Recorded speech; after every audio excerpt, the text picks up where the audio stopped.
Hey guys and gals, it's Tim McKernan here, and I wanted to play a little Mass Effect Special Edition for the Wii U. If you're seeing this, then I obviously uploaded it, but as I'm playing it right now, this very second, in this corner of the universe, I'm not sure if I'm going to do that, but I'm going to pretend like I am. So, we're talking and talking and talking. Mass Effect 3, most people seem to hate it. And I played it and enjoyed it, which is really strange because it's EA, first off. I normally hate everything EA does. And yeah, I'm pretty specific about how much I like my story games and whatnot, and I didn't like Mass Effect 1 when it first came out, but yeah, I did play this for the Wii U because I really wanted to fully experience the Wii U's catalog, and yeah, I remember enjoying this. Okay, so we're going to start right from the beginning, 2012. Goodness. So, because you don't get, there was a Mass Effect trilogy released, and we're not going to get the data from the first two games, so we don't know the backstory. But there's a really cool thing where we get to make our character. Okay, so we could do Captain Shepard as a man. Oh, what the heck? Let's make him a woman. Let's make it a woman.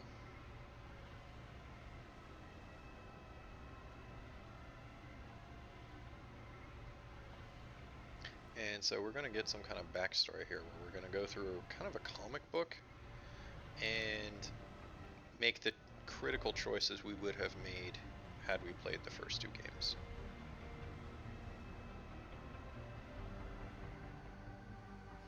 Okay, select the type of experience you would like to have. Um, Action, role-playing, story.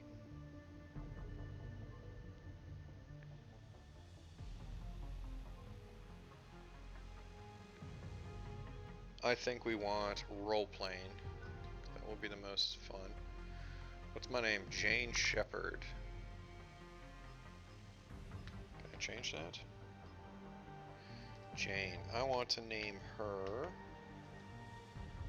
Alexandra.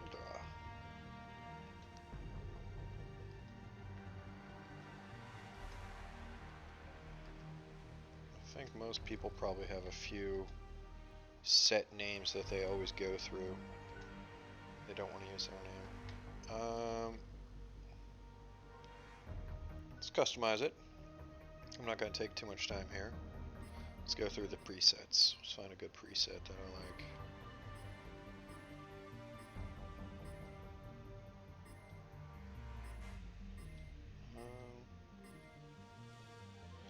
I like that face. I want to change the eyes to green, because I like green eyes. Oh no, that looks nice. That looks nice. I like that. I like the dark black eyes. Okay, good. I'm not going to spend too much time here. What do we want her to be? Class engineer, obviously. Um, Proximity mines.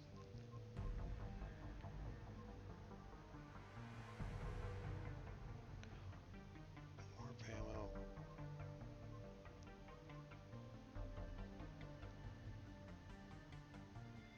Yeah, that sounds good. I don't want to take too long on all this. What's my backstory?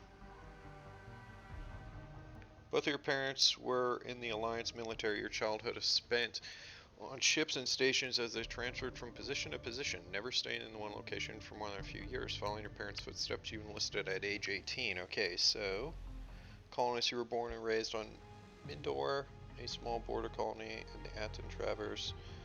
You were 16, slaves raided Mindor, slaughtering your family and friends. You were saved by passing Alliance patrol, and you enlisted. Oh, let's go with colonist.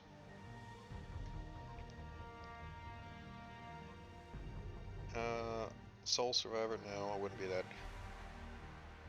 in reality. Early in your military career, you found yourself facing an overwhelming enemy force. You risked your own life to save fellow soldiers and defeat the enemy despite the impossible odds. Your bravery and heroism earned you medals, recognition, and Alliance fleet Throughout your military career, you held fast to one basic rule: get the job done. You've been called cold, calculating, brutal. Your reputation for ruthless efficiency makes people wary of you, but when failure's not an option, yeah, let's go with that one. I'm ruthless. Okay, class, armor-piercing ammo. Yep, that's fine.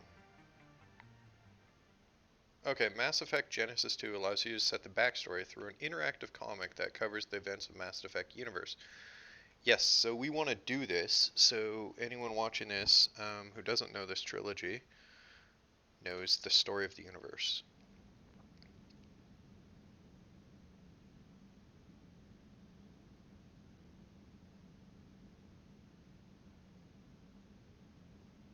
Load, load, load.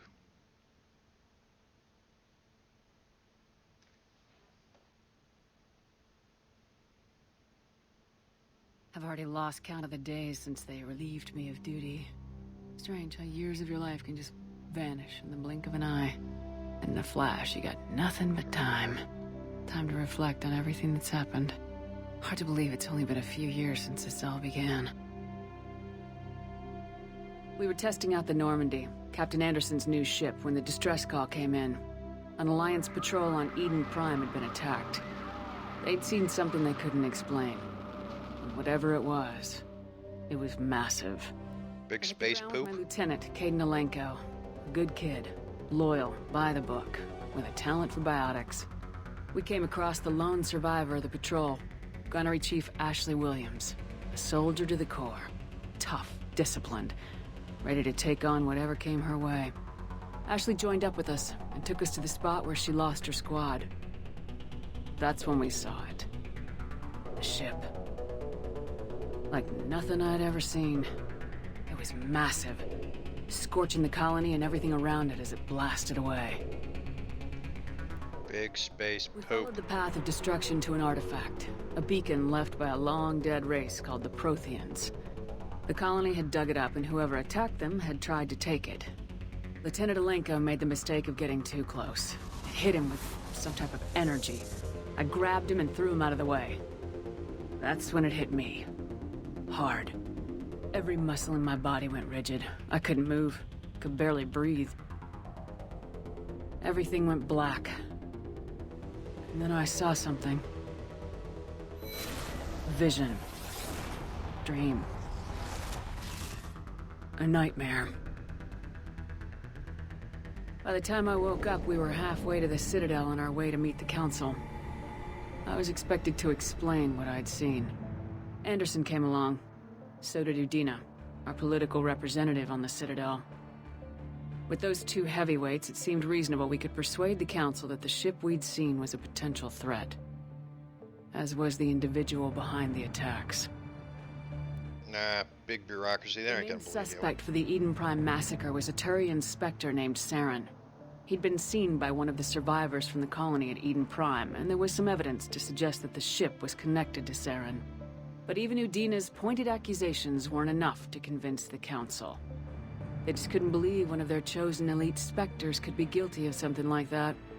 They needed proof, which meant I needed proof. Which meant we needed proof. Fortunately, I wasn't alone in my search. Garrus, another Turian, wanted to help. A top agent for Citadel security. Despite orders from his superiors that he shouldn't get involved, he told me he was suspicious of Saren and he had some useful leads. More importantly, he was willing to share them. Share those leads. That led me to Rex, the biggest, nastiest looking Krogan bounty hunter I'd ever seen. He turned out to be more than just a brute. It was his intel that led us to a fugitive with incriminating evidence on Saren. The fugitive turned out to be an energetic little Quarian named Tali. A tech expert with a knack for hacking, she procured some information on Saren. Evidence that proved Saren was dirty. So dirty. Tali's evidence proved that Saren was responsible for the massacre on Eden Prime, and the immense warship we'd spotted was in fact Saren's flagship. But it went much further. Saren was trying to find a way to bring back a race of sentient machines from dark space. Machines allegedly responsible for cleansing the galaxy of all organic life. These Reapers were blamed for wiping out all life 50,000 years ago. including the Protheans, then disappearing back through the mass relays to dark space, leaving no trace that they'd ever been. That explained why Saren was after the beacon, and it made some sense out of my visions, but not much else. No, that's pretty creepy, though. We couldn't convince the Council that the Reapers were a threat, but they agreed Saren had to be stopped. They stripped him of his Spectre status and gave me the honor of becoming the first human Spectre. My first task? Bring down Saren. Anderson decided to stay behind, giving up his ship, the Normandy. He told me I'd need it more than he would. He also pointed me in a direction. Sorry. Controller went night-night. Liara. A Prothean expert, adept in biotics, and maybe most importantly, daughter of Benezia, Saren's top lieutenant. And like most Asari, as beautiful as she is intelligent, and born with a unique ability to meld with other species, Liara was able to help me decipher some of the vision the beacon had given me. Nothing concrete, but it gave me some clues. And a new appreciation for the Asari. Her technique for accessing my vision was unexpected, but not at all unpleasant. Ha-cha-cha-cha-cha-cha-cha. Caden was a little concerned about the connection I shared with Liara. As commander, I knew either relationship had the potential to interfere with the mission. Oh, I am no nonsense, man. There is no time for this. Mission comes first. I decided discretion was the better part of valor, and kept my focus on our goal, finding Saren. I ain't gonna make it with no blue face. Thanks to Liara's help, we had our next lead, Benezia. Saren had taken her to Noveria, where he'd enslaved the queen of a dangerous race of insect-like creatures, the Rachni.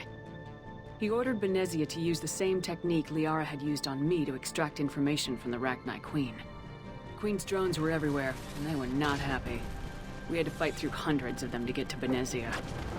By the time we arrived, Saren was gone, with the information. I tried to reason with Benezia, but Saren had indoctrinated her. He had somehow acquired the ability to control people's actions and wills. Benezia wouldn't surrender, and Liara was forced to watch her mother die in her arms. Sounds pretty rough. And I was left with an angry, dangerous Rachni queen to deal with. She claimed her drones would do no harm if I released her, but the Rachni had terrorized the galaxy before. Ooh. So they got a history of being brutalized.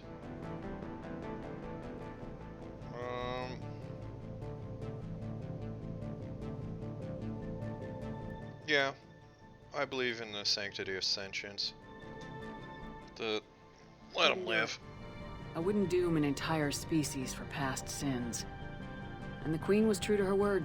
She left and took her army of drones with her. Yeah, I ain't about to commit no He was genocide. quickly running out of time and places to hide. I tracked him down at his base on Vermeer, but we soon learned it was more than a base of operations. It was a breeding ground. Saren was breeding an army of Krogan.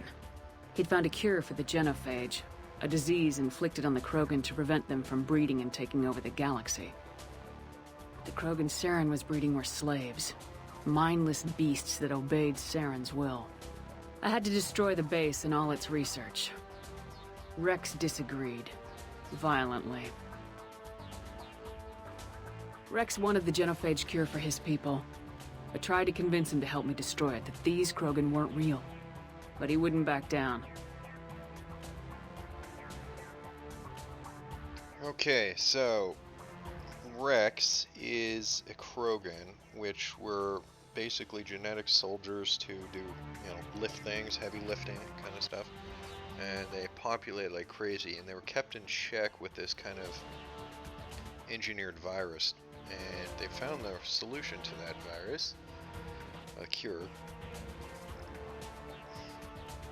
What would I do? What would I do? This guy wants that.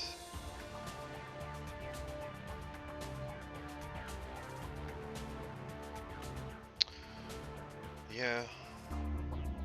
Save him. Fortunately, Rex is smarter than he looks. He realized this wasn't the way to help his people, and that Saren was the real threat. When we finally got to the center of the base, I realized just how close Saren was to completing his plan. He was already in communication with the Reapers. Sovereign, Saren's flagship we'd all assumed was just a ship, was a Reaper. It spoke Son of to a me, bitch. threatened me. I could feel the menace it had for every living thing. It wanted me dead. It wanted us all dead. And I knew it was capable of doing just that. What I couldn't understand was why Saren would help it. But there was no time to think about it. Sovereign knew where we were. We had to destroy the base and get the hell out. I split my team into 2 squads, sending Ash with one and Caden with the other as a distraction. We had a nuke and we planned to use it. Before we could detonate the bomb, Saren showed up. We fought. I stalled him to make time for my team. And in talking to him, I realized the truth. It wasn't Saren who was indoctrinating everyone. It was Sovereign, the Reaper. And Saren was in deeper than all of them. He tried to convince me he was still in control. Said he'd found a way to reduce the Reaper's influence, but he was kidding himself. Or believing the lies Sovereign was telling him. Before I could convince him to stop, he ran, leaving me just seconds to extract my squad mates. I tried, but it wasn't fast enough. I could only save one of them. Okay, this is the good soldier, and this is the lone survivor. I think we want Ashley, because she seemed pretty useful to the story. Caden was a good man, and a great soldier. But I had to choose, and I chose Ash. That was the last time Saren would slip away from me. I knew then, the next time we met, one of us would die. With my team mostly intact, we chased Saren and his army to Ilos, a long-lost planet that had once belonged to the Protheans. As we prepared for what we knew would be a desperate fight, I spoke to my crew. We were just one ship, against Saren's growing army. I assured them all that despite the odds, we could defeat him. I'd never tell anyone, but I had my doubts. Leaving Caden behind had hardened my resolve, but revealed a weakness in my defenses. How many more friends and allies would I be willing to sacrifice in order to stop Saren? All of them. Sacrifice it all. We're cold. We're brutal. We arrived on Ilos close behind Saren. Once on the planet, we discovered a Prothean databank that helped me put the final pieces of my vision together. The Reapers had come 50,000 years ago, and every 50,000 years before that, each time purging the galaxy of life. The Protheans had fought and died like every species before them, but a few survived long enough to leave a parting gift. The Protheans had discovered that the Citadel was the key to controlling the mass relays. By sabotaging the Citadel, they found a way to close the relays to dark space, slowing the Reapers' return, giving us the time we needed to find a solution to stop the Reapers once and for all. Saren knew this. He was leading his army to take control of the Citadel and re-establish the relays to dark space, bringing the waiting Reapers here to destroy us all. We followed him to the Citadel. It was intact, but heavily damaged. He'd caught the Council fleets by surprise, and they were only now regrouping. And with Sovereign as his flagship, there was little hope that the fleets could counterattack with enough strength to take back the Citadel. But Saren was done running, and I was done chasing him. As the Alliance and Council fleets battled Saren's army outside the Citadel, I cornered the Turian bastard in the Citadel tower and confronted him. He died believing that the Reapers would save him. Died like a dog. As I fought to regain control of the Citadel, the Council's flagship, the Destiny Ascension, fell under attack. Despite Saren's death, Sovereign and Saren's army continued to fight. The Council was aboard the Destiny Ascension and they were requesting assistance. But I knew in order to help them, I would have to put our human Alliance fleet in jeopardy. Okay, so obviously, this is bigger than just humanity, man. We gotta save the Council. As God. Ugh. Yeah, save the Council. Gotta do it. The Council had to be saved. They represented the hearts and minds of the galactic community. Without them, the fleets would be in disarray. Even with the Citadel back in my control, Saren defeated and the Normandy leading the combined galactic fleet. The battle against Sovereign, a single Reaper, was relentless. It took the combined fleets of humanity and the other races, but in the end, Sovereign fell. But the costs were immense. While humanity's efforts in the war earned us our first seat on the Council, it was a hollow victory. The Reapers were still out there. I knew the fight was far from over, but as the one who'd led the fight against Saren, I was given new responsibilities. The choice of humanity's first counselor was left to me to decide. On the one hand, Udina, the lifetime politician, ruthless and ambitious. He would easily navigate the political landmines that would soon be placed before him. The other choice, Captain Anderson, the career soldier. Tough but fair. But a friend, and someone I could trust. Both great leaders in their own right. Oh my god, Anderson. God, screw the lifetime politician. No way. Anderson didn't want the job, which was a sure sign he'd be perfect for it. No ambition to get in the way. The war was over. The threat had passed. In time, the Council would rebuild itself. The Citadel could be repaired. Even the pain of lost friends would fade. But none of that mattered if the Reapers were still out there. And if they were all as powerful as Sovereign, we had to find a way to stop them. I had to find a way.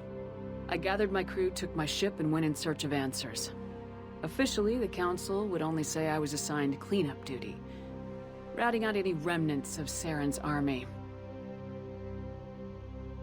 But the Geth and Saren were just the beginning.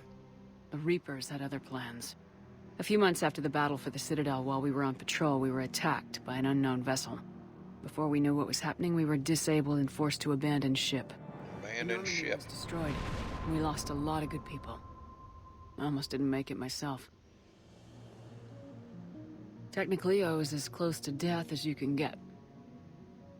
By the time my body was recovered, there wasn't much left. The pro-human group Cerberus acquired what was left of my body and spent the next 2 years rebuilding me. My memories, abilities, everything. The person in charge of my recovery was a Cerberus agent, Miranda Lawson.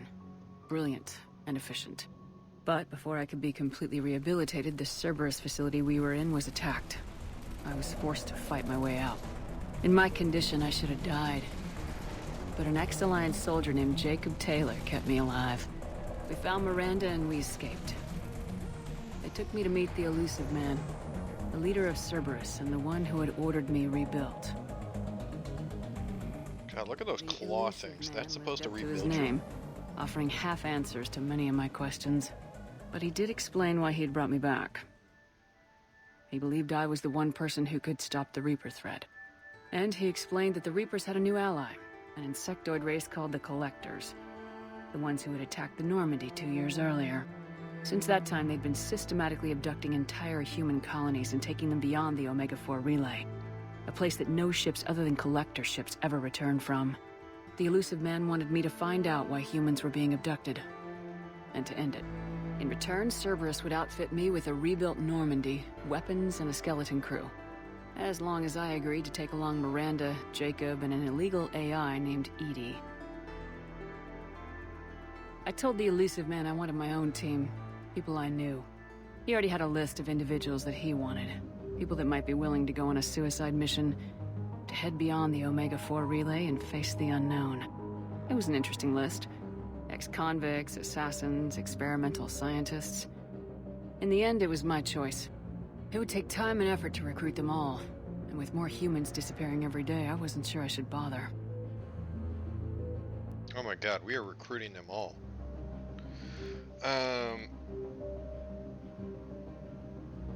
Ooh, that's a hard question. Should we recruit them all and let more humans die every day? Yeah, because what would be the point of getting there and not being able to solve the issue? So let's just get as well prepared as we can. Recruit them all. I decided I needed all the help I could get. Recruiting the team took me all over the galaxy. Along the way, I met some old friends. They were quick to join, despite the risks. As for the rest, finding them and convincing them to join me on a suicide mission was difficult. But keeping them from killing each other was next to impossible. They only had to stay alive long enough to complete the mission. I wasn't sure what difference it would make if they were happy doing it. Yeah, no, ignore the conflicts. I'm no one's There was no babysitter. point wasting energy helping the team get along when they were gonna die anyway. I tried to recruit and reconnect with a few of my old squad, but they were suspicious of Cerberus. No doubt why they weren't on the elusive man's list to begin with. Worse, they'd moved on. For 2 years, they'd believed I was dead and lost. Now I was headed off on another suicide mission. If things were gonna get better between us, it would take time. But I was running out of time. Yeah, dude. We're gonna stay true to our friends. Maybe once the mission was over, we could try to reconnect. With most of the team recruited, we were getting close. We just needed to figure out how to survive the Omega-4 relay. Our best chance came when we discovered a damaged collector ship. We went in knowing it could be a trap, but we had to try. What we found there was almost unbelievable. The collectors weren't a new race at all. They were the twisted remnants of the Protheans. Gross. Slaves of the Reapers. And humans were the next target. The collectors were abducting tens of thousands of humans for the Reapers. And unless we could find a way to stop them, we'd end up just like the Protheans. We had to escape before we could find out the secrets of the Omega-4 relay, but we were more determined than ever to put a stop to the collectors. All we needed now was a way through the relay. Edie had figured out what we needed, and the elusive man knew where to find it. We stole parts from a derelict Reaper to mask our ship's signature, make the Normandy appear like a Reaper, and allow us safe passage through the relay. As soon as we had what we needed, Joker and Edie began testing. But while I was away on mission with the team, the collectors attacked the Normandy, determined to destroy it before we could finish the tests. Joker and Edie did their best to fight them off. They saved the ship, but the entire crew was abducted, taken beyond the Omega-4 relay.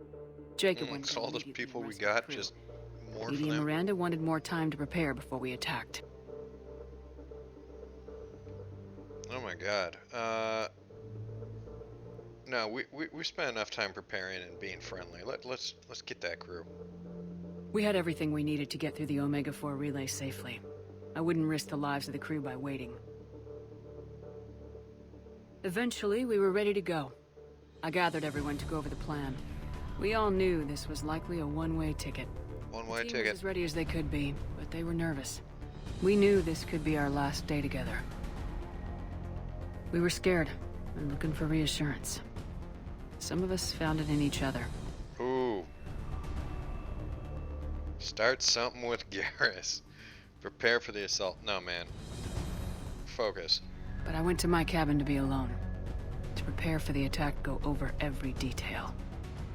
I had to make sure we were ready. The day of the attack, everything went as planned. At first. The Normandy made it safely through. As we scanned the wreckage of all the ships that failed before us, we found what we were looking for. The Collector base. And guarding it, a ship that had destroyed the Normandy 2 years ago, and almost ended my life. But this time, we were the attacker. Shit, The yeah. Normandy sustained heavy damage. We lost some of the team. But eventually, we destroyed the Collector ship, and made our way to their base. Punch to the gooch. We knew the fighting inside would be brutal. We arrived intact, and the team was strong, resilient. We repelled every attack thrown at us. Eventually, we made it to the heart of the base. To this day, I can hardly believe what we saw there. The collected humans had been dissolved, transformed, and repurposed to create the frame for a new Reaper. A massive human Reaper abomination. We Punch had it in no the gooch. choice but to destroy it. The battle caused severe damage to the base, but we needed to destroy it completely. As I prepped explosives to finish the job, we received a message. The elusive man. He didn't want us to destroy the base at all. He wanted to preserve it. He wanted to study how the humans were transformed into the abomination we'd seen. To use the technology of the Collectors to help defeat the Reapers. Whoa.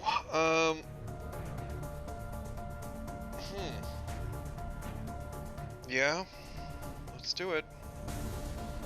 Let's get the information, man. We got a big The war ahead elusive of man us. was right. If we were gonna stop the Reapers, we'd need every tool at our disposal. Even if it meant keeping the collector base intact. We irradiated the base instead, killing all the collectors but preserving the technology inside. Then we headed back through the Omega-4 relay. Yeah, makes sense. The mission was a success, but we paid a heavy price. We lost most of the team. But at least we were able to rescue the crew in time. And in the end, we stopped the Reapers from creating a human Reaper abomination. And we bought everyone just a little more time. If only there was more time. The Reapers are still coming. Every day a bit closer. I handed every piece of intel on the Collectors and Cerberus over to the Alliance brass. They're not sure what to make of it, but at least they're listening. I just hope they figure out what to do about it soon. Before time runs out for all of us.